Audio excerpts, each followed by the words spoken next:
So you work with high achievers, folks that have accomplished incredible things, and they're looking to do more. They're dealing with challenges they're unfamiliar with.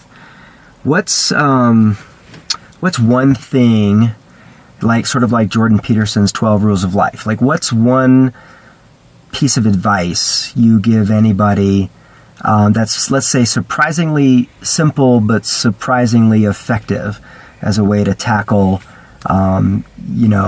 moving ahead in life and doing more and just dealing with life in general?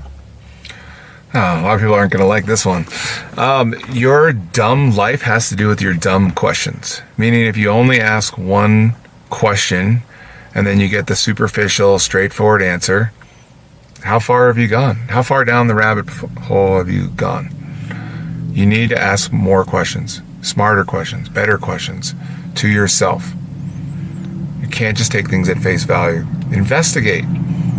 Don't trust everything everybody says, especially this day. We know not to trust the government, but don't trust yourself.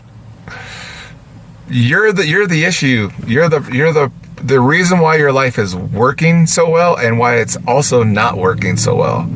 That guy or gal that's creating powerfully is also so destructive, so dangerous, so reckless, so disorganized, just as much as you're organized. So there's so many aspects of your life that you've put your attention to, and there's been infinite possibilities, and you feel that way in those areas. Like you can just go and go and go and expand and amplify all these great things.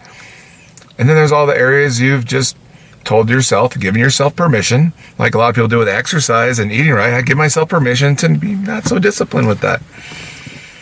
I know meditation's good for me, but I'd rather just check in on the news in the morning while I'm in the shower, and versus sit quietly, do nothing, quiet down.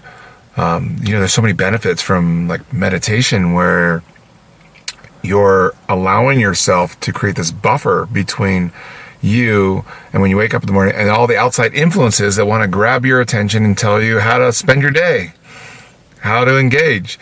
What if you created a super shield around you, didn't engage with all the social media, all the news, and all the opinions, and you neutralize even your crap from the night before?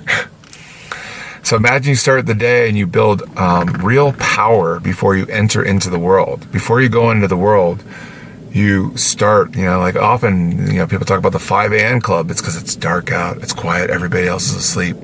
And you can hear your thoughts, and you can say, I'm going to entertain that thought, or I'm not going to entertain that thought. And you get to basically start with a clean slate each day, if you so choose. And you can decide, I'm going to go out into my day with protection, and I'm going to focus on what the things are that are most important to me, and what feels in alignment with my highest self, and how I'm going to stay in integrity with the word and things I commit to and say that I'm going to do.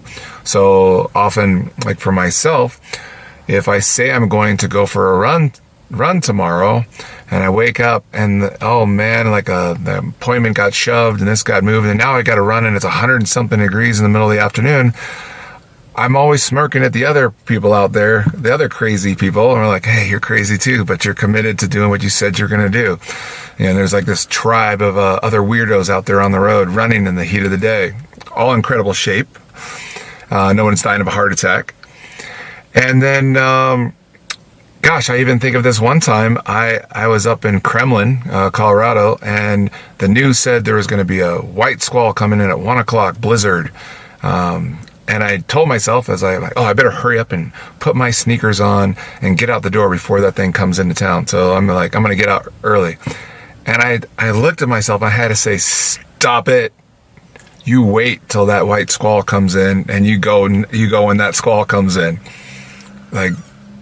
Okay, there's a little bit of danger, there's a little bit of risk, but I'm not controlled by anything externally. I'm up for the moment. I'm up for the challenge. That's where the character is built. Not in these smiling commercials for 24-hour fitness where everyone's like, oh, this is a fun exercise. It's in those moments cringeworthy where you're like, is this a good idea or a bad idea? I felt that when I was climbing Devil's Tower. I felt that when I went skydiving. I felt that when I've done marathons. And I felt that when I just, don't want to go to the gym that day.